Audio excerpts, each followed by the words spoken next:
notre thème pour ce séminaire-là, par l'œuvre achevée de Christ, le pouvoir a changé de main. Qu'est-ce que ça veut dire? S'il y a des choses, si nous ne comprenons pas, nous allons prêcher, et rien ne se passe. Ce ne sont pas, vous avez vu, et prêcher là, quel est le but final? Alors, puisque c'est le thème de ce séminaire-là, on va aller pas à pas. Chaque soir, je vais développer, et chaque matin, je vais donner un enseignement pour permettre à chacun de comprendre le fond du thème. Et ce soir, pour cette introduction-là, mon titre est « Jésus a restauré tout ce que Adam avait perdu ». Pour que tu comprennes que le pouvoir a changé de main, tu dois saisir une chose. Jésus a restauré tout ce que Adam avait perdu. Les deux sont des Adam. Le premier Adam et le dernier Adam. Le premier Adam a perdu, le dernier Adam a restauré. Mais comment ça s'est passé?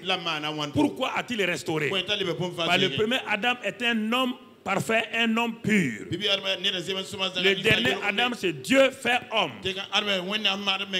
Et il est venu restaurer la race d'Adam, mais en enlevant ce qui est mauvais là-dedans. Vous savez, quand Adam a péché, il a perdu son originalité. Et ça, c'est dangereux. Quand vous avez un CD, un DVD avec un défaut, quand vous allez le multiplier, les multiplications auront quoi? Les mêmes? C'est ça, oui ou non? Tout ce que vous avez comme original, s'il a un défaut, si vous le multipliez, il y aura les mêmes problèmes. Alors c'est pourquoi il faut comprendre la parole de Dieu. Il n'y a pas dans l'Ancien Testament, chrétiens et hommes de Dieu, il y a des choses que nous devons savoir. Dans l'Ancien Testament, il n'y a pas de sauveur.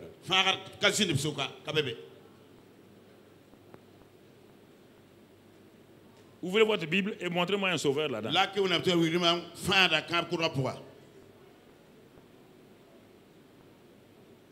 L'Ancien Testament s'est terminé sans que personne ne soit sauvé. Ou bien, il y a quelqu'un qui est sauvé là-dedans. Dans l'Ancien Testament, quelqu'un est sauvé.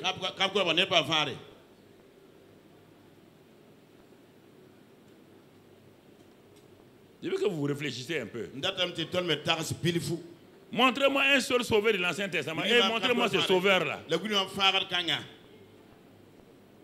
Dieu les a managés selon un système qu'on appelle le sein d'Abraham. Il a créé le sein d'Abraham, il les a mis là-bas. Ni Abraham, ni David, personne n'était sauvé. Selon ce qu'on va voir. Alors, si vous enseignez l'Ancien Testament, vous n'aboutissez pas là. Vous laissez vos gens dans c'est-à-dire que vous les avez flattés. Mais écoutez, le dernier homme de l'Ancien Testament dont Jésus a parlé s'appelle qui? Jean-Baptiste. C'est le plus grand de tous ceux qui sont nés de femmes, oui ou non? Donc, il est plus grand que David. Il est plus grand que Moïse. C'est Jésus qui l'a dit. Il ne faut pas le dire autre chose. Il a dit que de tous ceux qui sont nés de femmes, en dehors de deux personnes, Adam et Jésus, Jean-Baptiste est le plus grand. Mais pourtant, il n'est pas dans le royaume. Il n'est pas dans le royaume. Alors, si vous prêchez l'Ancien Testament, personne ne sera dans le royaume. Vous avez fait des miracles. Mais personne n'est dans le royaume. Dans l'Ancien Testament, il n'y a pas un moyen. Pourquoi? Dans l'Ancien Testament, les péchés ne peuvent pas être ôtés. Les péchés sont couverts pour un an. Dans l'Ancien Testament, les péchés des hommes, on ne peut pas les enlever. Va lire ta Bible. Dans Hébreux 10, va le lire. Le sang des boucs et des taureaux est incapable d'ôter les péchés. Alors, si les péchés ne sont pas ôtés, ils sont couverts pendant un an. Est-ce qu'il y a un salut? Les gens étaient sauvés pour combien de temps? Un an. faut comprendre ces choses-là. Parce que souvent les gens prennent la Bible, ils parlent au hasard. Ils parlent au hasard. Quand je les écoute, je dis mais ça vraiment il n'est pas encore arrivé. Il n'est pas arrivé. Dans l'Ancien Testament, il n'y a pas de nouvelle naissance. Personne n'est né de nouveau. Je dis à Nicodème, le docteur d'Israël, celui qui enseigne tout Israël, si un homme est né de nouveau, il ne peut pas voir, il ne peut pas entrer dans le royaume. Or, personne dans l'Ancien Testament, il y a la doctrine de la nouvelle naissance dans Ézéchiel 37, il y a ça. Qu'un jour il va naître, mais il n'y a personne qui est né. Personne n'a expérimenté. Alors, si vous voulez que vos chrétiens soient forts, si vous voulez, l'Ancien Testament c'est facile, c'est des histoires. C'est facile de dire que David avait 5 cailloux. Les 5 cailloux de David. Le premier caillou, c'est la foi. Le deuxième caillou, c'est la puissance. Le troisième caillou, c'est ceci ou cela. Ça ne sauve personne. Ça fait plaisir à la chair. Ah oui, oui, alléluia. Alléluia. Vous avez vu ce que David a fait? Vous avez vu le bâton de Moïse? Le bâton de Moïse. Dimanche prochain, chacun amène son bâton, on va oindre. Ça ne fonctionne pas dans le Nouveau Testament. Les bâtons ne fonctionnent pas dans le Nouveau Testament. Moïse est unique, il est seul. Il est différent de Moïse. Il est plus important que Moïse. Tu es né de nouveau, Moïse n'est pas né de nouveau. Alléluia. Alléluia. Changez votre évangile. Changez vos messages. Ramenez-les ici. Dans l'Ancien Testament, mon frère, personne, je te pose la question, personne n'a vaincu le péché. Dans l'Ancien Testament, personne ne pouvait chasser les Satan ni les démons. Il n'y a pas un seul dans l'Ancien Testament qui a chassé. Où tu as vu ça? Les démons les ont tous mis un à main KO. Dans l'Ancien Testament. Prends tous les hommes là. Il les a terrassés tous un à un. Élie a fait descendre le feu. Il s'est vengé en mettant sur lui la dépression. Le gars a dit qu'il est bon, lui il va mourir même. Il envoie le feu. Et le gars termine par le feu de Satan et il est en train de mourir. L'Ancien Testament est facile à prêcher. Parce qu'il y a beaucoup d'histoires. L'histoire de David. Il a tué son lion. L'histoire de Samson. Il a tué il a fait l'onction. Tout. Et tous sont morts. Hébreux 11 dit ils sont morts sans obtenir ce qu'ils voulaient parce qu'ils nous attendaient.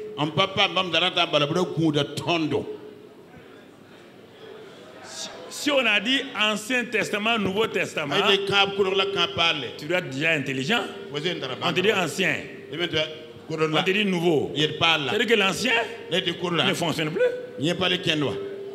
On se réfère à ça comme une ombre. Mais il ne peut pas transformer la vie de quelqu'un. Transformer la vie de quelqu'un. Mon frère, ma soeur. Et tout cela à cause de la trahison d'Adam. Parce qu'au commencement, il n'était pas ainsi. Parce que Dieu, en créant l'homme, regardons dans Genèse 1, verset 27-28, rapidement. Dieu créa l'homme à son image, il le créa à l'image de Dieu. Il créa donc l'homme et la femme. Verset 28. Regarde maintenant ce que Dieu a fait. Dieu les bénit. Deuxièmement, de la bénédiction va sortir quoi? La fécondité. La fécondité, ça va sortir quoi? La multiplication. La multiplication, qu'est-ce qui va sortir? Le remplissage. Après ça, ils vont maintenant assujettir et dominer. Ça, c'est leur fonction. Assujettir, dominer, ça, c'est leur ministère. Mais leur vie, c'est bénir, fécond, se multiplier. C'est ça, et remplir. Maintenant, quand ils ont fait ça, ils doivent exercer leur domination. Ils doivent faire l'ajustissement. Mais par la haute trahison d'Adam, il a passé ce pouvoir-là. Attendez, on va aller au psaume 8. Regardez, le psaume 8 nous parle de cela. Quand Dieu a créé l'homme. Avant qu'on... Psaume 8. Psaume 8, verset 5. Qu'est-ce que l'homme? Pour que tu te souviens de lui. Et le fils de l'homme. Pour que tu prennes garde à lui. Tu l'as fait, on parle de Dieu, tu l'as fait de peu inférieur à Dieu. Et tu l'as couronné de gloire et de magnificence. Regarde verset 7. Certains ont dit qu'on parle de Jésus. Regarde bien. Tu lui as donné la domination sur les œuvres de tes mains. Et mon frère, tu as mis tout sous ses pieds. Les brebis comme les bœufs. Et dans Genèse 1, tu as vu tout ça, non? Et les animaux des champs. Tu as vu les oiseaux du ciel aussi dans Genèse 1. On ne parle pas de Jésus, on parle de l'homme. Quand Dieu a créé l'homme, voilà son plan. Voilà son autorité, voilà son pouvoir. Et les poissons de la mer. Tout ce qui parcourt les sentiers des mers. Regardez un homme complet. Les deux passages là, Genèse 1, Psaume 8, montrent qui était l'homme. C'est le dominateur. C'est l'homme qui avait l'autorité. Par la haute trahison, il va passer le pouvoir à quelqu'un. Il a passé le pouvoir à quelqu'un d'autre. Pas légalement. Selon Dieu. Non. Par haute trahison. Lucifer a arraché, il a pris. Lucifer dit à Jésus, Satan, il dit tous les royaumes que tu vois là, ça m'a été donné par Dieu. C'est Dieu qui lui a donné ça. Qui lui a donné? Alors, et ensuite on l'appelle quoi? Le Dieu de ce siècle mauvais. Est-ce que c'est Dieu qui l'a appelé Dieu? On l'appelle le prince de la puissance de l'air. C'est Dieu qui l'a appelé comme ça. C'est parce qu'il y a eu la trahison. Tout ce que Adam était le prince de la puissance de l'air. Parce qu'il dominait les oiseaux du ciel. Il était le Dieu de cette terre-là. C'est pourquoi quand tout ce que Adam avait, que Satan a pris, il a changé, il a donné des faux noms dessus. Des faux noms. Et c'est pourquoi au temps de Job, regarde-le, au temps de Job, il est tellement arrogant que quand il avait en ce temps, il pouvait aller vers le ciel. Le sang n'a pas été coulé, le sang de Jésus n'a pas été coulé. Depuis ce temps-là, depuis que le sang de Jésus, tu as déjà vu Satan vers le ciel? Tu l'as vu à la véranda même du ciel? Tu as vu ça? Dieu lui demande, d'où viens-tu? Il dit, je viens de me promener sur la terre et de parcourir la terre. Il parle arrogamment à Dieu. C'est-à-dire que la terre est mon lieu de promenade. Et c'est pourquoi il a humilié tous les hommes. David, il les a tous humiliés. Quand tu gagnes un combat contre lui, il se venge contre toi. Il a amené une fille à humilier David. Dieu a suscité un champion appelé Samson. Satan a dit, laissez-les. Tant qu'il y a le péché en eux, tant que le péché n'a pas été ôté, aucun homme ne peut me résister. Il a humilié Samson. Il a enlevé les deux yeux et le faire tuer comme un vulgaire homme. Moïse, l'homme, l'ami de Dieu, il dit cet homme est dangereux. Mais laissez-le, dans chaque homme il y a une faiblesse. Chaque homme il y a une faiblesse. Même Moïse là, il est pécheur. Parce que Romains 3, 23 dit, tous sont péchés, sont privés de la gloire de Dieu. Il dit laissez-le. Dieu, sachant que Satan rôdait autour de Moïse, Dieu le savait. Il présente Moïse à Aaron, son frère, il dit c'est l'homme le plus patient de la terre. Dieu dit c'est l'homme le plus patient de la terre. Mais tu as entendu ce que Satan a dit à Dieu, non? Il dit tous les hommes sont intéressés. Tous, sans exception, ils sont tous intéressés. Je les connais. S'il ne t'est pas intéressé, tu as tout donné à Adam et Ève. Tu leur as fait à ton image. Tu les as élevés. Qu'est-ce qu'ils veulent encore? Moi, je viens leur dire qu'ils peuvent être plus que ça. Ils ont dit oui. Donc, tous les hommes que tu as créés là, et tous sans exception, tu crois qu'ils sont fidèles. Aucun n'est fidèle. Parce que tu n'as pas touché leur intérêt. C'est ça qu'il a dit à Dieu. Il dit, Job, un homme saint. Tous ceux qui parlent de sanctification là, ils n'ont pas eu un intérêt encore. Tu comprends? Il faut bien comprendre ça. Il faut comprendre d'abord la Bible. Si tu comprends la parole, le reste, si tu ne comprends pas la parole là, tu vas quitter ta prière. Avant de rentrer chez toi, il va te terrasser. Tu ne comprends pas comment les choses opèrent. Tu comprends? Qu'est-ce qu'il a fait? Moïse est arrivé à Kadesh Barnea. Il est arrivé à la frontière. Il a envoyé 12 espions. Moïse voyait la terre promise. À Kadesh Barnea. Il voyait la terre promise. Le pays où coule le lait et le miel. Dieu, sachant que Satan rôde autour de Moïse. Moïse, tu es l'homme le plus patient de la terre. Satan va attaquer. Dans ce même domaine-là, il fait qu'il amène le peuple de Dieu à se mettre contre Moïse. Moïse perd sa patience et il va faire quoi? Le péché de Moïse est égal au péché d'Adam. Textuellement. Dieu avait parlé, Adam a fait fi. Dieu a parlé à Moïse. Il dit Moïse, va, parle au rocher. Fais attention. Fais attention. L'ennemi veut te faire croire que tu es autre chose. L'ennemi a entendu que j'ai dit que tu es mon ami, je te connais face à face. Ne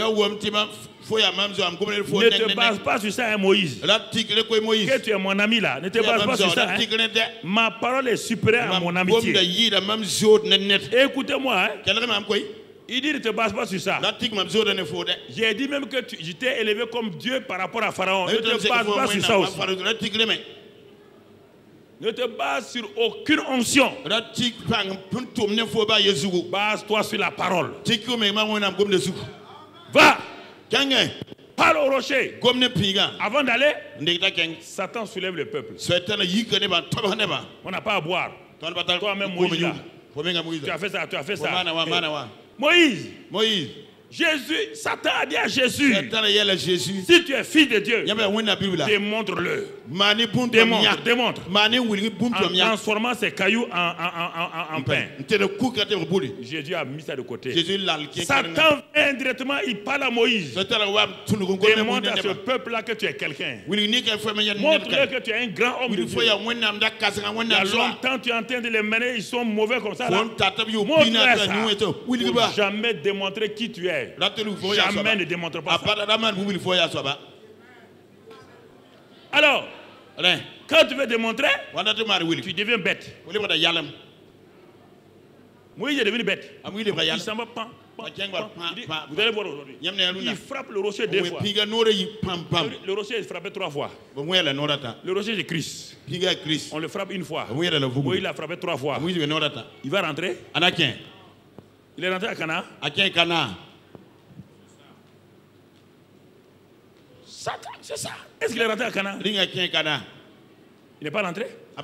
Quand Moïse a pleuré, il dit Dieu, laisse-moi rentrer. Dieu dit, ça n'est fini. Allez, arrête. Monte sur la montagne et meurs. Monte sur la montagne et meurs. Mais pour que Moïse meure, c'est un problème. C'était un ami de Dieu. Il est tellement rempli de la gloire de Dieu. Dieu dit de monter et mourir. Il n'est pas malade. On ne l'a pas tué. Personne ne l'a égorgé. Moïse est monté. Il ne sait pas comment mourir. Il dit Dieu, il est mourir. On meurt comment? Dieu dit meurt. Tu vas mourir. Personne ne l'a tué. La maladie ne l'a pas tué. Un démon ne l'a pas tué. Le gars est mort. Dieu a dit de mourir. Et Qui a enterré Moïse? Tu as déjà vu en Israël, tous ceux qui sont allés en Israël, tu as déjà vu le tombeau de Moïse? Tous ceux qui sont allés en Israël, on t'a déjà montré le tombeau de Moïse? Pourquoi il a apparu à la droite de Jésus à la montagne de la transfiguration? C'est un mystère. C'est un secret que tu ne comprends pas. Élie était vivant, il est monté vivant. On dit Moïse est mort. Mais pourtant la montagne, les morts n'apparaissent pas. Moïse apparaît, la loi, Élie apparaît, les prophètes. Mais pourquoi? Il y a un mystère là, frères et sœurs. Nous devons comprendre la parole de Dieu. Si nous ne la comprenons pas, nous sommes derrière en train de demander des choses. Demander des choses. Ça ne marche pas. Le christianisme, ce n'est pas demander des choses. Il a déjà tout donné. Il a tout donné par Jésus-Christ. On n'a pas besoin de passer le temps. Et c'est ça qui fatigue les gens. Mon frère, ma soeur, regarde ce soir, c'est mon introduction ce soir-là. Regarde comment regarde, quand l'homme a trahi, regardez l'humanité, comment Satan a fatigué les gens. Luc 4, verset 5. Satan a usurpé le pouvoir. Maintenant, on est en train de chercher à savoir comment le pouvoir lui sera arraché pour revenir à l'homme. Luc 4, verset 5. La parole de Dieu nous dit ceci, que quand Satan a dit à Jésus que tout pouvoir lui a été donné. Et ensuite, qu'il s'appelle le prince de la puissance de l'air, Ephésiens 2, versets 1 et 2, on ne va pas les lire pour ne pas trop vous retenir. Ensuite, le troisième verset, c'est Job 1, verset 6 et 7, là où il a dit à Dieu que de toucher Job. Il vient de se promener sur la terre. Regardez maintenant ce que Satan a fait. L'homme qui devait dominer là. Maintenant, c'est lui qui est dominé. Et regarde un exemple, même dans les 4 évangiles. Dans Luc 13, verset 16. Regardez ce que Dieu dit. Luc 13, verset 16. Jésus parle de quelqu'un, d'une situation. Et Jésus avait vu une femme qui est possédée d'un esprit et qui la rendait infirme depuis 18 ans. Elle était courbée et ne pouvait pas du tout se redresser. Regarde ce que Satan fait. Satan courbe l'humanité. Satan les déforme, déforme leur caractère, déforme leur vie familiale, déforme leur vie professionnelle. Il les courbe. Satan humilie l'humanité. Parce qu'à ce temps-là, il avait encore la clé dans sa main. Il avait le pouvoir dans sa main. Vous allez entendre une déclaration de Jésus ici.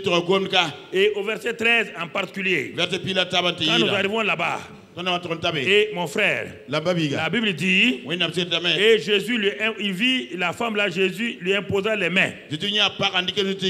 Et à l'instant, et au verset 12 même, lorsque Jésus la vit, Jésus lui adressa la parole et lui dit, femme, tu es délivré de ton infirmité. Maintenant, regardez la réponse. Quand les gens ont réagi contre ce que Jésus a fait, verset 16, Jésus dit, et cette femme, qui est une fille d'Abraham, et que Satan tenait liée depuis 18 ans. Voici quelqu'un qui est fille d'Abraham, qui dit, je suis fille d'Abraham, et on change, nous sommes filles d'Abraham, il est lié par Satan.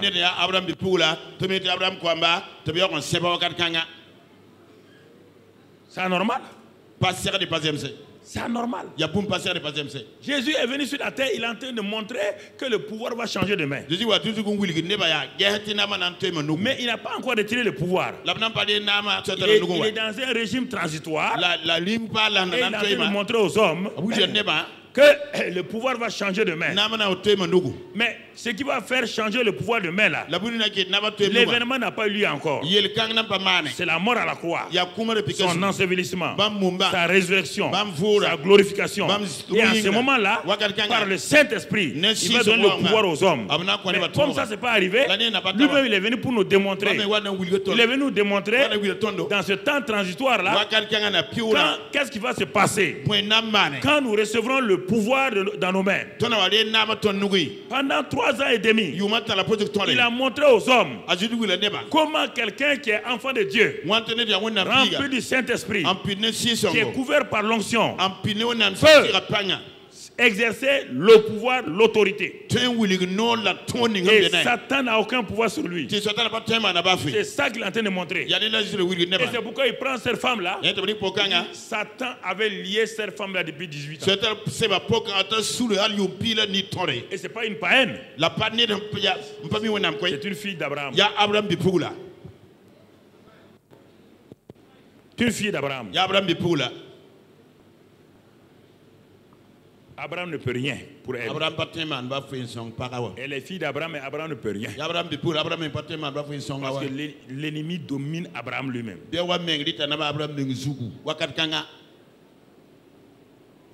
Comprenez? C'est ça le fondement, c'est ça qui va nous faire revenir. Parce qu'on va avoir l'onction. Si tu as l'onction, tu n'as pas la connaissance, mais mon âme, Satan va te ridiculiser, te détruire.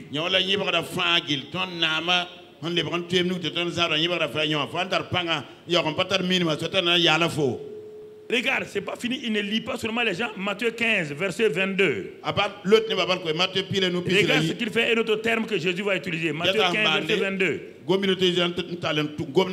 Regardez ce terme-là. Voici une femme cananéenne qui venait de ses contrées lui cria: aie pitié de moi, fille de David. Ma fille est cruellement tourmentée par le démon. Satan lit les gens. Ces démons tourmentent les gens.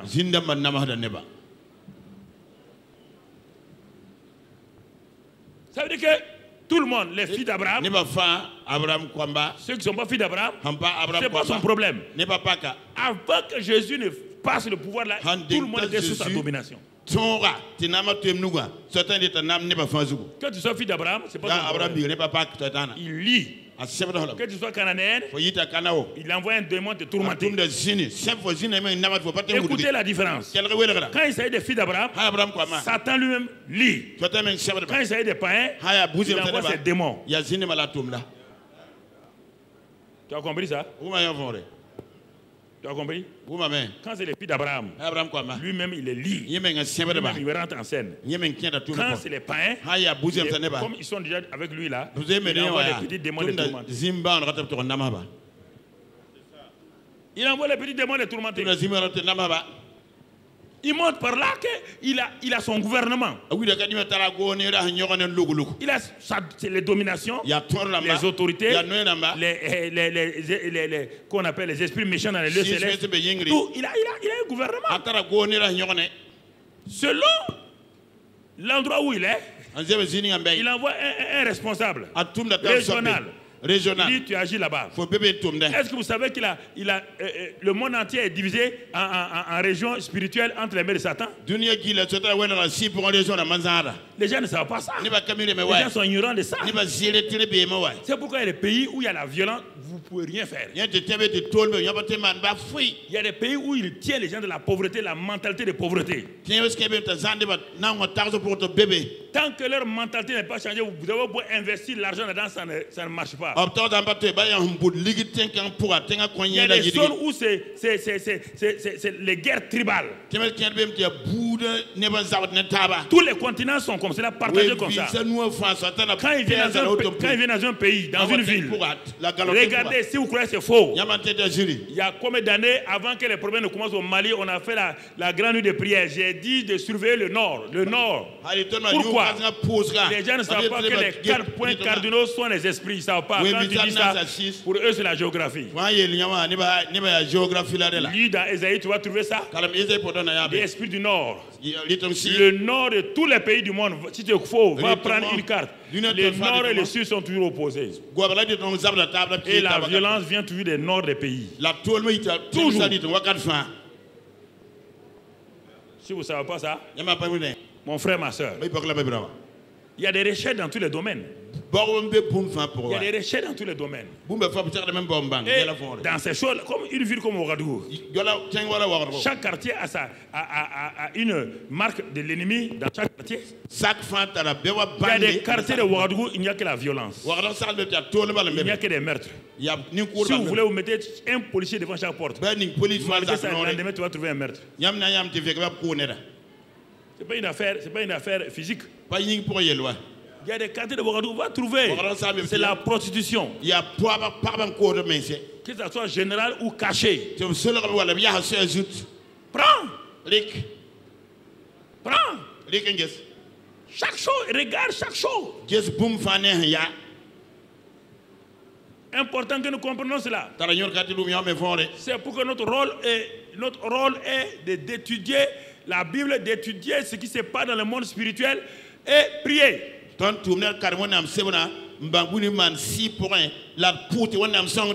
Il est dit que les armes que nous avons là ne peuvent rien. Ce sont les esprits qui amènent les gens à la violence. Ce n'est pas l'individu. C'est les esprits qui font qu'ils deviennent courageux, ils n'ont même pas peur.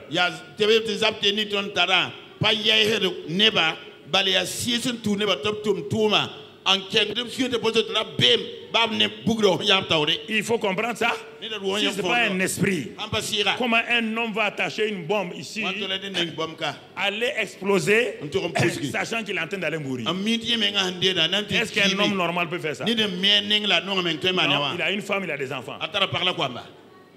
Un esprit qui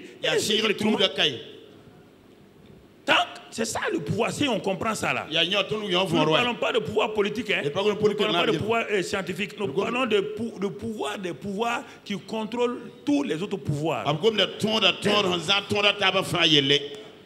Donc tu vois ici, il tourmente. Dans Jean 10, Jésus le décrit. Il dit il est venu pour faire quoi? Détruire, égorger, voler.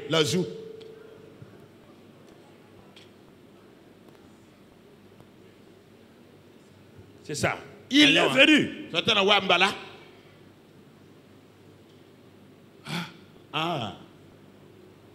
Mais regardez frère. Ça c'est important que nous comprenions. Et Jésus va nous donner un nom. Dans Luc 11, verset 21. Luc 11, verset 21. Jésus va lui donner un nom. Et dans Luc 11, verset 21.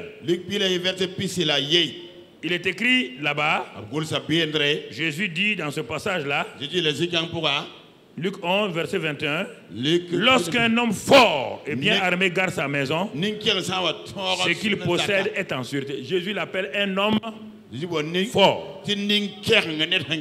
S'il est bien armé, il garde sa maison là, sa maison dans la certitude. Quand Adam a trahi là, il a donné le pouvoir. Satan est devenu l'homme fort.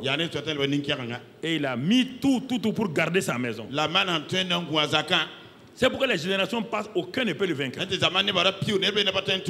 Aucun n'a pu même le faire trembler.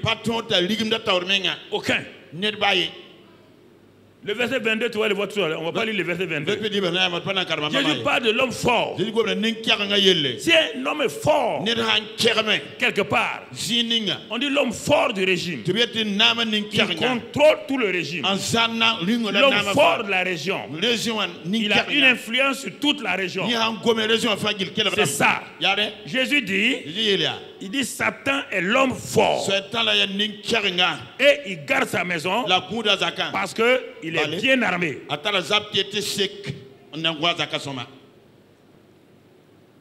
faut que le pouvoir, que nous comprenions, tant que nous n'avons pas compris que le pouvoir a changé de main et par qui ça change de main, nous allons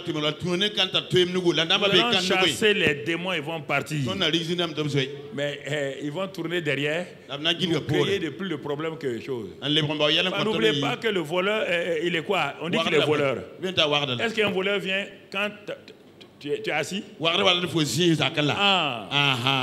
Toi, tu peux le chasser ouvertement au nom de Jésus. Lui, il vient comme un voleur. Un voleur vient quand tu dors, non? Il faut comprendre, il faut que les pasteurs comprennent, il faut que les hommes de Dieu comprennent. C'est ça qui fait que les gens ont des problèmes. C'est ça qui fait. Mon frère, ma soeur, regardons. Personne ne pouvait rien. Personne ne pouvait rien contre lui. Jésus a dit un homme fort. Il garde la maison. Dans l'Ancien Testament, personne. Alors, écoute-moi, pour ne pas te retenir longtemps, un jour, une bonne nouvelle vient du ciel. Alléluia. une bonne nouvelle vient. Dieu va envoyer quelqu'un d'exprès qu'on appelle l'ange Gabriel. C'est son envoyé spécial pour les grands. Quand il apparaît sur la terre, ça veut dire que les choses vont changer.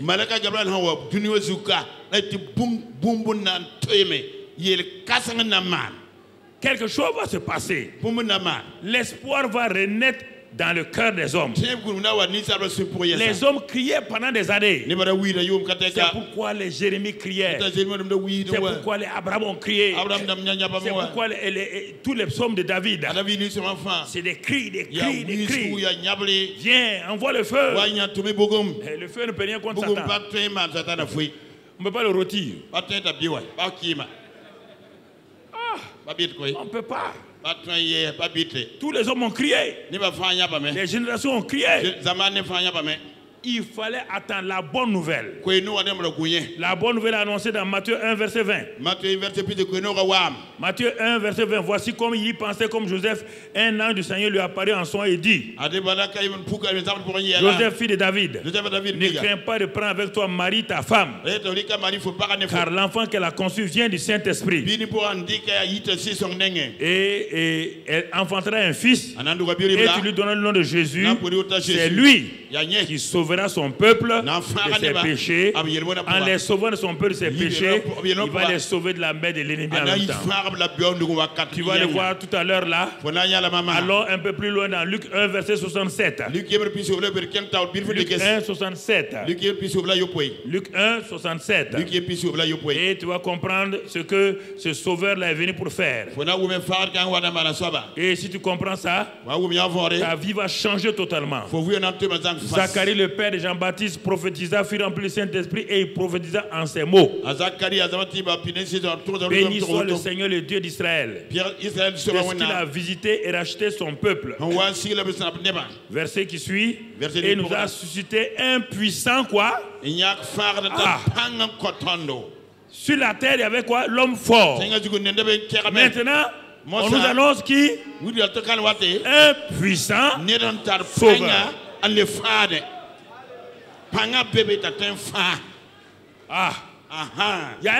L'espoir vient. L'espoir est là. Dans la maison de David, son serviteur. Regarde la suite. Il dit, comme il l'avait annoncé par la bouche des saints prophètes, des temps anciens. La suite, mon frère. Regardons verset 71. Un sauveur qui nous délivre de nos ennemis et de la main de tous ceux qui nous haïssent. Alors, chrétien, c'est là où je vais venir. Malgré cette bonne nouvelle-là, beaucoup d'entre vous, vous êtes attachés et liés. Je ne comprends pas ça. Vous êtes maltraités. Je ne comprends pas ça. Même ceux qui délivrent ne sont pas délivrés. Ceux qui font guérison, eux-mêmes sont malades. C'est quelle bonne nouvelle controversée comme ça? Le médecin est malade. Le libérateur est malade. Tout le monde est malade. On dit qu'il vient nous délivrer de la main de nos ennemis. Satan, c'est notre ennemi. Le péché, notre ennemi. La maladie, notre ennemi. Tout ça, c'est notre ennemi. Il est venu pour nous délivrer. Et Colossiens 1 dit, il nous délivre et il nous transfère dans le royaume du Fils de son amour, en qui il y a la rédemption et la rémission des péchés. Pasteur, si tu n'as pas compris ça, tu veux prêcher, tu mets ton doigt dans ton nez. Ça ne marchera pas. Si Satan n'a pas pu t'attaquer, il va attaquer ta femme. Si il n'a pas pu il va attaquer tes enfants. Satan, comme ça. Il n'a pas pu dire, il s'en fout des innocents.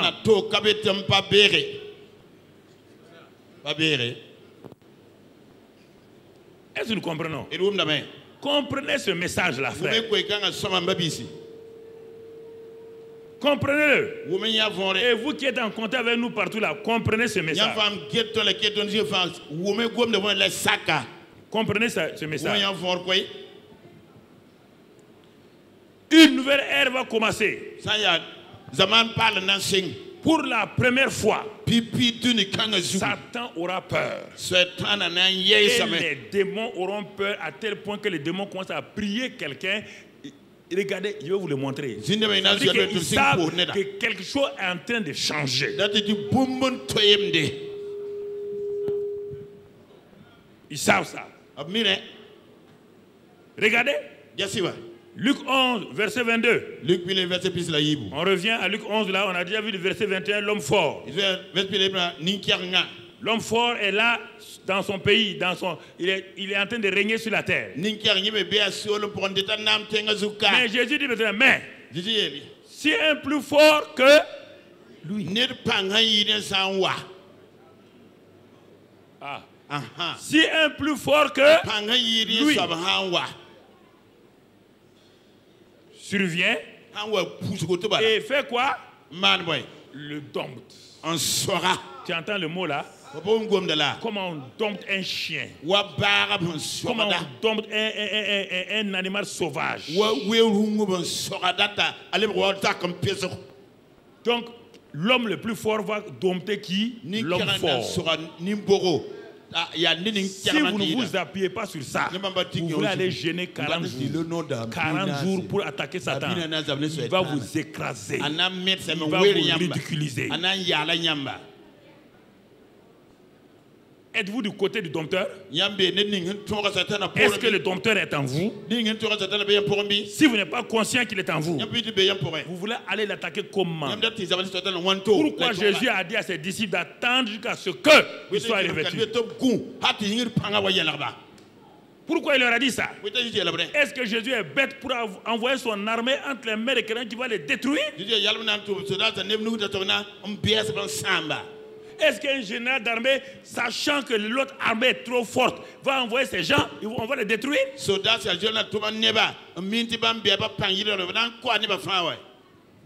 Il va les dompter. Il va le dompter. Quand il le dompte, et puis, fait quoi? Quand il le dompte, il lui enlève quoi? Toutes les armes dans lesquelles il se confiait. Et il distribue c'est quoi? Ses dépouilles. Colossiens 2, 15, il a dit quoi? Que Jésus l'a livré en spectacle, il l'a dépouillé. L'a livré en spectacle. Et l'a attaché à son char triomphal.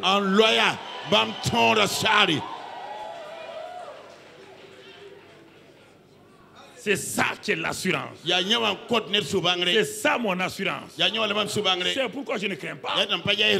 Dieu ne m'appuie pas sur moi.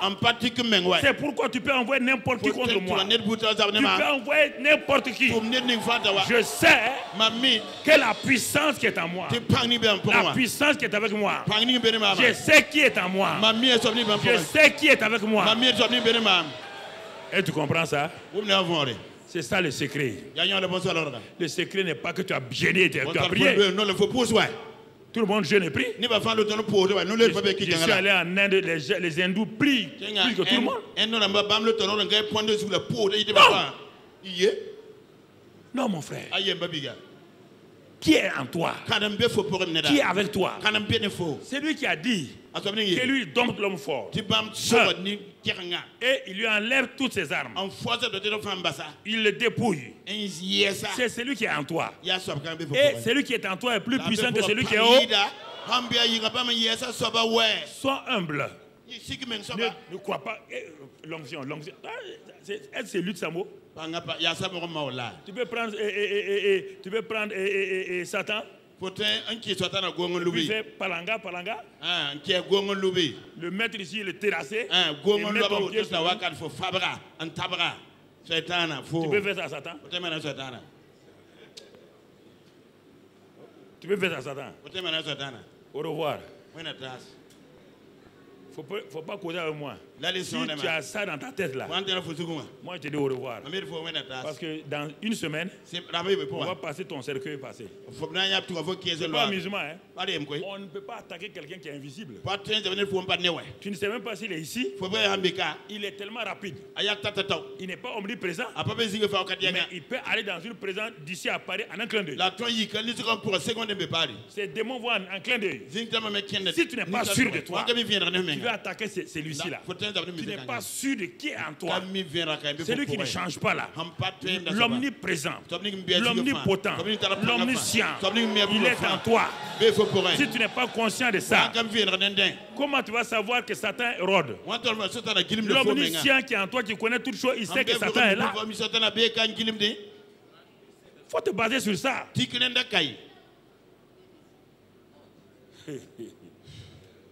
Faut te baser sur ça. Base-toi sur ça. Mon ami.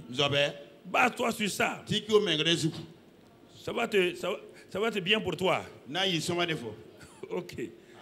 Alors tu vois, mon ami, je vais aller vers la fin. Pour ne pas... Donc, regarde maintenant. Luc 10. Les gens étaient tellement maltraités par Satan. Un jour, Jésus leur a prêté son nom pour quelques heures. D'aller avec son nom là. Ils vont voir. Non, ils ne connaissaient pas le nom de Jésus. Non, quand ils voient Jésus, ils disent Seigneur, Seigneur. Jésus dit ok. Seigneur, ils ne savent pas qui je suis. Il dit bon, allez-y. 70 personnes. Il dit voilà mon nom. Allez-y, travaillez mon nom. Quand ils partaient, tout le monde appelait des démons, oui ou non? Mais quand ils sont revenus, ils ont dit quoi? Les démons, même les démons. Ça veut dire, s'il dit les démons même là, ça veut dire quoi? En partant, ils avaient peur de quoi? Et ils ont découvert qu'avec le nom de Jésus, les démons leur sont à cause d'eux-mêmes. Les démons leur sont en ton nom. Ça, c'était simplement d'abord provisoire. Demain, après-demain, on verra. Le nom, qu'est-ce que le nom? Tout le monde est au nom de Jésus. Il dit, j'ai pris Jésus au nom de Jésus. Ça, c'est quelle prière? Prier Jésus au nom de Jésus. On ne peut pas prier Jésus au nom de Jésus. Ça n'a aucun sens. On prie le Père au nom de Jésus. On ne prie pas Jésus au nom de Jésus. On ne prie pas Jésus. On prie le Père au nom de Jésus. Oui, d'accord. On ne prie pas Jésus. Non. Jésus est le moyen, le médiateur. Luc 4, verset 13. Quand Satan l'a attaqué, il a fait quoi? Il a dit que Satan a abandonné, il s'est retiré parce qu'il ne pouvait pas. Il a fait terrasser Adam. Est-ce qu'il a pu terrasser Jésus? Cette fois-ci, il est tombé sur un morceau dur. Oui ou non? Il est tombé sur un morceau dur. Regardez dans Marc 5, verset 12. Les démons qui tourmentaient les gens. Les démons qui liaient les gens. Regardez maintenant, regardez-les devant Jésus. Marc 5, verset 11, c'est ça, 12. Regarde. Et les démons prièrent. Les démons ont prié qui? Tu as déjà, si ce n'est pas ici, là, tu as déjà vu des démons prier quelqu'un?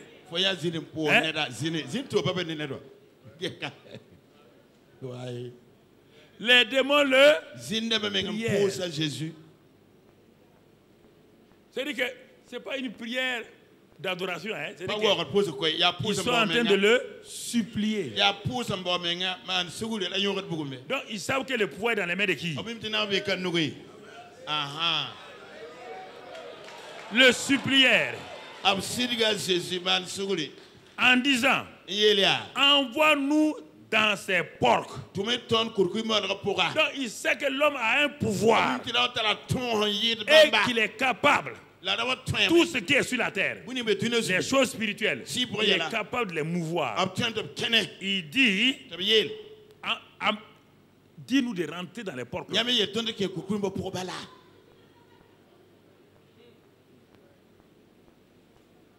Vous entendez?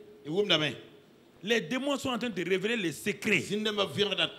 Que si c'est Jésus sur lequel tu t'appuies là, tu as le même pouvoir de dire ce que Jésus a dit à ces choses-là. C'est pourquoi demain, après-demain, on va voir le nom, qu'est-ce que c'est ce nom-là? Qui est derrière ce nom? Pourquoi ce nom fait trembler les gens? Pourquoi ce nom dans les cieux, sur la terre, sous la terre? Pourquoi les trois mondes-là tremblent devant ce nom? Pourquoi partout on dit Dieu, personne ne tremble? On dit Allah, personne ne tremble. On dit Jéhovah, personne ne tremble. Quand tu dis à Paris, les Parisiens m'écoutent, quand tu dis Dieu, il n'y a pas de problème. Mais à Paris, quand tu dis Jésus, tout de suite, pourquoi ce nom-là fait trembler tout le monde? Pourquoi? Tu as dit au nom de Dieu, un démon va partir. Tu as dit au nom de Jéhovah, un démon va partir. Et tu joues avec ce nom. C'est pourquoi les démons disent, ah bon, il est en train de jouer, hein? Il dit, on va l'avoir. Il ne connaît même pas l'importance, l'honneur qu'on doit à ce nom. On te dit que dans les cieux, sur la terre, sous la terre, tous les noms sont contrôlés par son nom. C'est pourquoi cette femme, Awa Tendrebego, elle a dit à cette femme paralytique là, au nom de Jésus, lève-toi. Elle s'est levée. C'est ça. Il y a un secret. C'est ça le secret. C'est ça. Mais si vous jouez avec ça, c'est-à-dire que le nom de Jésus, c'est à la fin de votre prière. On ne vous a jamais dit qu'on doit mettre le nom de Jésus à la fin d'une prière. Qui vous a dit ça? Si tu ne connais pas ce nom-là, tu peux terminer ta prière. Seigneur, tu vois, tout à l'heure, au nom de Jésus. Ça ne marche pas. C'est pourquoi ça ne marche pas. Quand tu dis au nom de Jésus, le nom là, est-ce que le Saint-Esprit a un nom? Le papa bon Dieu a des noms composés. On appelle El Shaddai, on appelle Adonai, on appelle Jéhovah Jireh, on appelle tout. Le Fils a deux noms, Emmanuel, Jésus-Christ. Tu as déjà entendu le nom du Saint-Esprit? Hein? Est-ce que Saint-Esprit c'est son nom? C'est sa qualité? Mais pourquoi? Jésus dit, quand il viendra, c'est moi qui va glorifier. Mais quand tu dis Jésus, qui agit? Qui vient? Qui vient? Le Saint-Esprit. C'est ça. C'est des choses importantes que nous devons comprendre. Alors, Marc 1, regardons les hommes sont émerveillés. Marc 1, versets 27 et 28. Quand Jésus a chassé, les démons est sorti. Il a dit, tous furent saisis de stupéfaction de sorte qu'ils se demandaient les uns les autres. Qu'est-ce que c'est ci? Une nouvelle doctrine. Il commande, écoutez, la population, quelque chose se passe. Il commande avec autorité, même aux esprits impurs, et ils lui obéissent. Ah non, quelque chose de nouveau se passe ici. Quelque chose est en train de changer. La suite du verset. Qu'est-ce qu'il est écrit? Mon frère. Il est écrit, et sa renommée s'est répandue aussitôt dans tous les lieux environnants de la Galilée. Verset 28. Marc 7, verset 37.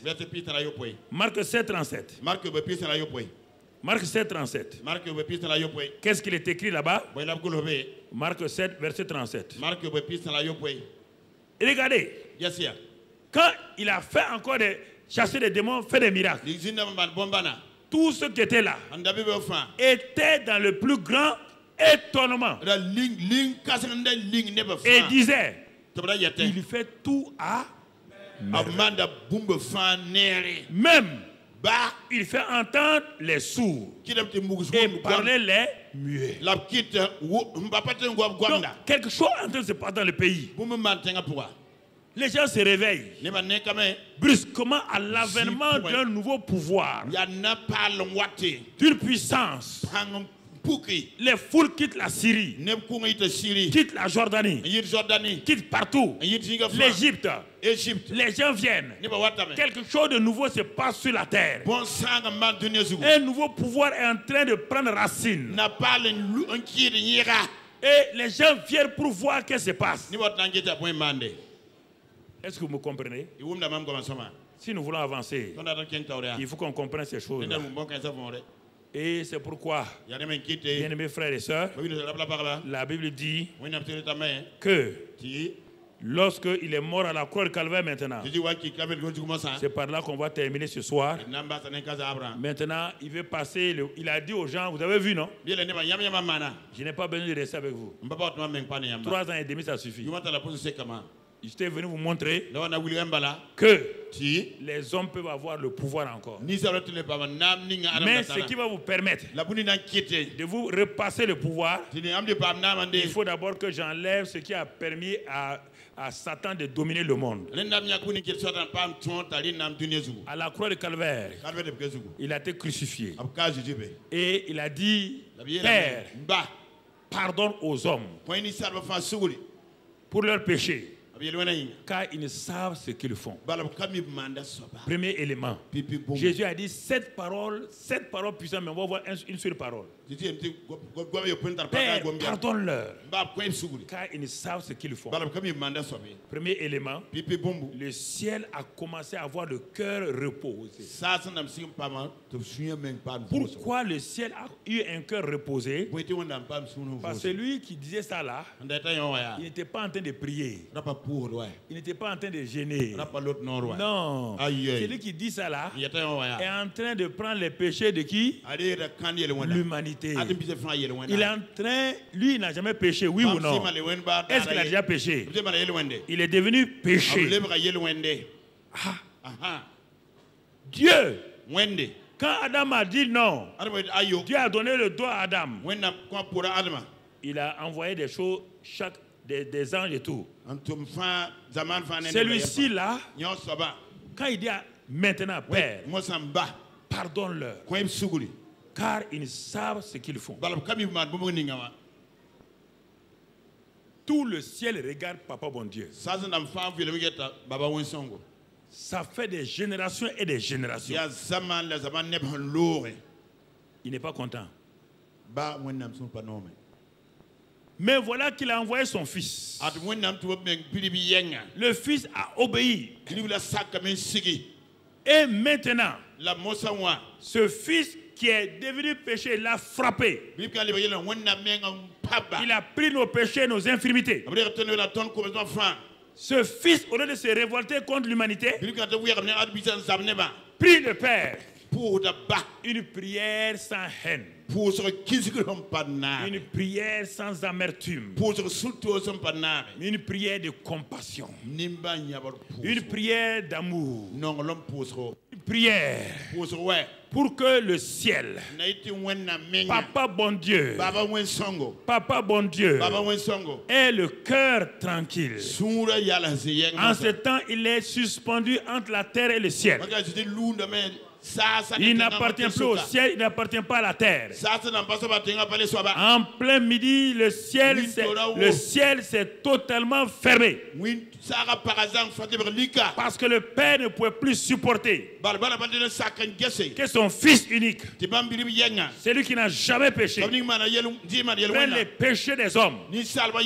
Mais sans ça, l'homme sera toujours esclave de Satan. Sans ça, l'homme a beau prier, jeûner, rien. Il a fait ces jeûnes de 40 jours, Satan l'a maltraité. Parce qu'on lui dit d'aller parler à la croix, lui il frappe la croix. Dieu dit, hein? L'instrument du salut du monde, toi tu peux frapper ça? Mais si je te laisse, c'est un problème. Pasteur, si tu ne prêches pas la croix, tu es en train de faire comme Moïse. Dieu n'a pas trouvé ce moyen a été inventé par les Grecs. Appliqué par Rome. C'est là où on crucifiait les voleurs, les bandits, les rebelles. Et voici un homme qui vient du ciel. Un homme sans péché. Qu'on voit suspendu sur ce morceau de bois. Et il est en train de parler. Il y a deux voleurs qui sont là. Les deux voleurs l'ont insulté, chacun sur sa croix. Tu dis que tu es un roi. Sauve-toi et sauve-nous. Il ne comprenait pas. Mais quand les deux voleurs ont continué à l'écouter, il y a un qui a commencé, celui de droite a commencé à entendre des paroles extraordinaires. Et ils insultaient ceux qui les ont crucifiés. Mais c'est Jésus-là. Lui, il n'insultait pas. Il demandait au Père de pardonner même ceux qui lui ont fait du mal. Il dit parce qu'il ne savent pas. Il est en train de parler, de prier le Père.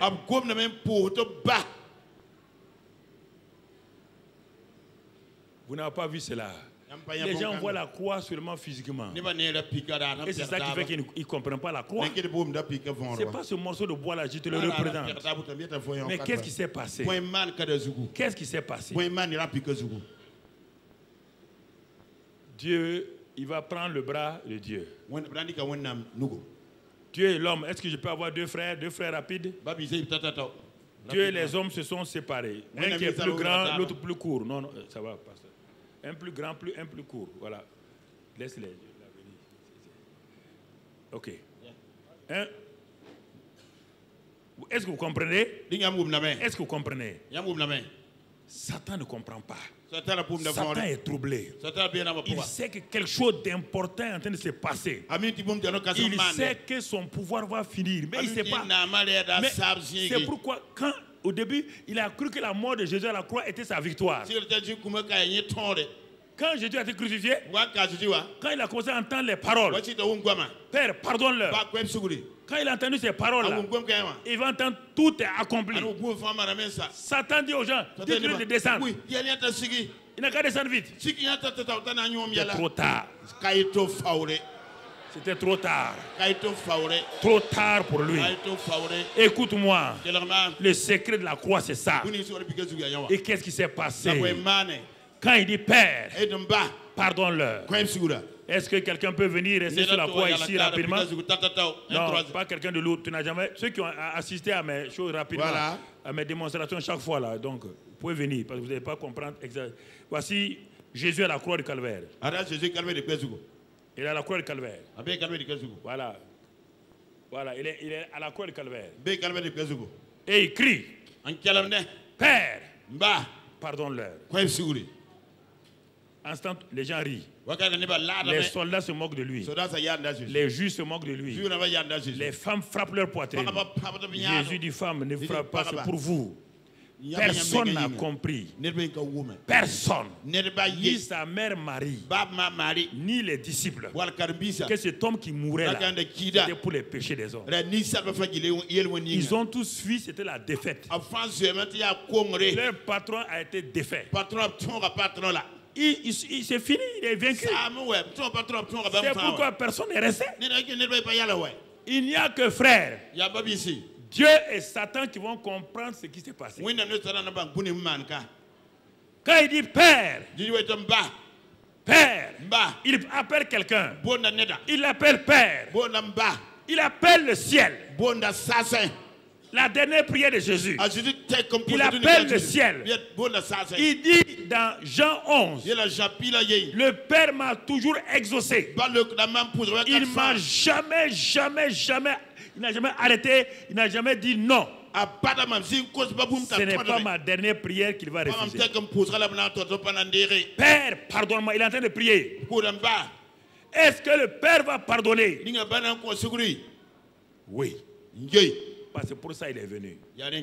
Qu'est-ce qui s'est passé? Il a pris la main. Il a pris la main. Regardez bien. Attends d'abord. Baisse tes mains. Venez là, vous devenez deux. Regardez, avant que Jésus ne vienne. Avant que Jésus ne vienne. Avant que Jésus ne vienne. Mon frère. Le Père est là. Dieu le Père est là. Avance-toi un peu. Voilà. Voilà. Les hommes ont fondé les religions. pour atteindre Dieu. Toutes les religions sont une courte échelle. Il ne peut pas atteindre Dieu. Il ne peut pas. Ils ont jeûné. Il ne peut pas atteindre Dieu. Ils ont prié. Non, tends la main. Dieu tend la main, il ne peut pas. La religion ne peut pas atteindre Dieu. C'est pourquoi, est-ce que tu comprends? Il manque le médiateur entre Dieu et les hommes. Il manque le médiateur. Parce que l'homme a péché. La main impure de l'homme ne peut pas se poser dans la main pure de Dieu. Jamais. Comprenez ça et vous serez des chrétiens victorieux. Les générations sont passées. Les religions ont été inventées. Ça faisait du bien aux gens. Mais personne ne pouvait aller au Père. Mais voilà, lui, ce jour-là, il attrape la main du Père. Il dit, Père, pardonne-leur. Le Père dit, oui, je vais les pardonner. Donc, il a fait quoi? Il a pris la main du Père. Mais quand vous êtes là, vous voyez la croix, vous voyez, mais vous ne voyez pas ce qui est. La croix, c'est un phénomène spirituel. Il dit, Père, il parle à quelqu'un. C'est quelqu'un invisible. Il est invisible, oui ou non? Mais ce qui s'est passé là, le Père l'a exaucé. Donc il a pris la main du Père. Ce sont ses mains seulement qui peuvent se déposer dans la main du Père et le Père va accepter. Il n'y a aucune main humaine que le Père va accepter. Aucune main humaine. Tous ont péché, sont privés de la gloire de Dieu. Maintenant, comme il a pu prendre la main du Père, cette main dans laquelle il a pris les péchés des hommes, maintenant, lui, étant le médiateur, il prend la main des hommes. Écoute maintenant, qu'est-ce qu'il va faire? Il va amener l'homme et il va le mettre entre les mains de Dieu. Et ils vont, voilà, c'est ça. C'est ça. Si, écoute, tu es devenu chrétien, tu n'as jamais compris ça. On va aller à l'église. Tu fais quoi à l'église? Il y a des bancs à l'église. Ce sont des bancs chrétiens. Les lumières là sont chrétiennes. La chair là est chrétienne. Est-ce qu'elle va aller au paradis? Les bancs sont à l'église plus fidèles que toi. Ils sont là matin, midi, soir.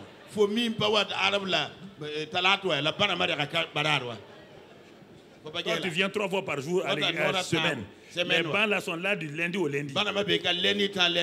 Si tu crois que c'est aller à l'église qui sont quelqu'un, on va à l'église, on va à l'église. Tu peux faire quoi là-bas? 2 heures de temps déjà, c'est problème. Et tu vois, tout est accompli. Le centenaire romain a regardé. Au moins il regardait. On a dit au centenaire romain, le capitaine là, avec ses hommes, de veiller. Quand ils ont vu Jésus pousser le cri, qu'est-ce qu'ils ont vu? Ils étaient au mont Golgotha. Il y avait les cimetières. Ils ont vu brusquement les tombeaux s'ouvrir. Ils ont vu les saints sortir. Le capitaine romain dit, certainement, cet homme-là est le Fils de Dieu.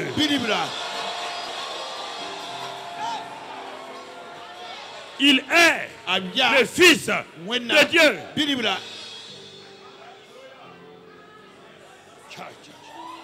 Alléluia. Alléluia. Alléluia. Alléluia. Alléluia. Alléluia. Alors, quand il est ressuscité, il a dit à ses disciples, il ne faut plus avoir peur. Parce que désormais, les clés de la mort, les clés des séjours des morts sont dans mes mains. Les clés sont désormais dans mes mains. Quand j'ouvre, personne ne peut. Quand je ferme, personne ne peut. N'ayez plus peur. Il dit maintenant, les clés sont dans ma main. Je vais monter avec ça. Maintenant, quand je vais aller, allez-y à la chambre haute. Vous savez où on se réunissait là? Attendez. Maintenant, quand je vais aller là-haut, je vais demander au Père que le pouvoir que j'ai Il a dit tout pouvoir dans les cieux, sur la terre, est à moi maintenant. Quand il dit dans le ciel, qui est au ciel? Jésus. Qui est sur la terre? L'église. Donc le pouvoir là est à Jésus au ciel et à son corps sur la terre. Et quand le Saint-Esprit est venu, quand il est venu, regarde Pierre, il a été ridiculisé. Pierre, on a dit à Pierre, tu connais Jésus? Il a dit Wallah, je connais pas. Satan l'a humilié, Satan l'a maltraité. Mais le jour de la Pentecôte, quand le Saint-Esprit est descendu, Alléluia. Alléluia. Alléluia. Alléluia. Alléluia. Hein? Le jour de la Pentecôte, quand Pierre a reçu maintenant le pouvoir, Pierre dit, le pouvoir a changé. Le pouvoir a changé. Le pouvoir a changé. Maintenant, il avait le nom, oui ou non? Pierre il va à la synagogue. Il trouve un homme paralysé depuis son enfance. Pierre s'arrête. Il dit à Jean, maintenant, nous avons, il y a un nom, ce nom du ciel, ce nom.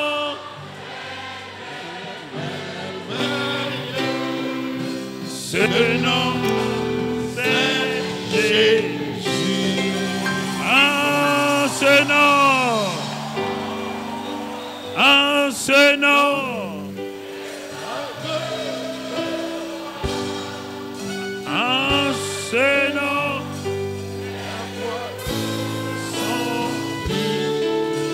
en ce nom.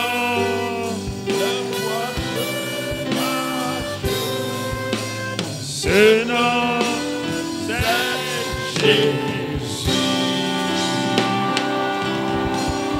Alléluia. Alléluia. Alléluia. Alléluia. Asseyez-vous. Pierre dit, le temps de la revanche est arrivé.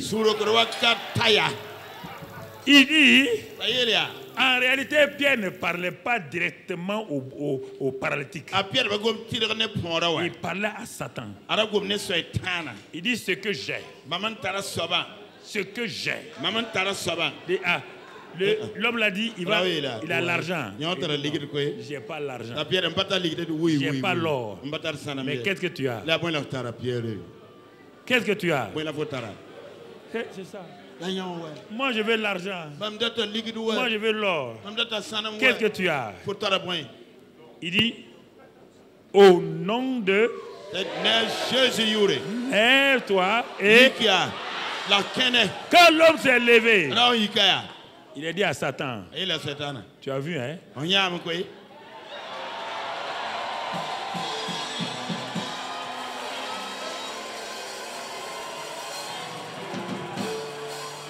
Tu as vu? Je viens de laver ton visage. Depuis ce jour-là, tu as vu Pierre encore avoir peur? Tu l'as vu avoir peur? Pourquoi? Le pouvoir a changé. Le pouvoir a changé de... Et alors, ce pouvoir-là, le Jésus que tu as accepté, c'est Jésus-là. Le pouvoir a changé de... Le pouvoir est dans les mains de qui maintenant? Le pouvoir est dans les mains de qui? Le pouvoir est dans dans le nom de Jésus. Ce pouvoir est dans tes mains. C'est pourquoi, frère, en 1973, quand j'ai reçu ce Jésus-là, j'étais un jeune musulman. Je ne connaissais pas Jésus. Quand je l'ai reçu en France, quand il est venu dans ma chambre, il m'a dit, j'ai détruit les œuvres des ténèbres. Je te donne toute la puissance de l'ennemi. Il dit, moi, je peux avoir toute la... Il dit non, c'est à mon nom. Tu m'entends? Jusqu'à ce jour-là, 73 jusqu'à aujourd'hui, Je n'ai pas laissé répit à un démon. Au début, je ne comprenais pas. Ils m'ont fatigué par leur rue. Mais écoute-moi. La clé de ta maison, là, tu as besoin de foi pour l'utiliser. Le nom de Jésus, Dieu te l'a donné. Non? Tu as déjà allé gêner, prier pour utiliser tes clés. Le nom de Jésus. Ou bien, tu t'appelles Savadro, non? Ton enfant va prier et gêner pour être Savadro. Il est né quoi?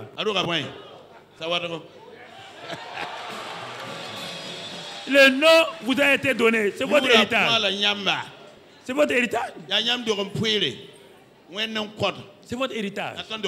Je proclame qu'à partir d'aujourd'hui, qu'à partir de maintenant, chaque fois que ce nom sera dans ta bouche, le monde spirituel satanique va fuir au nom de Jésus.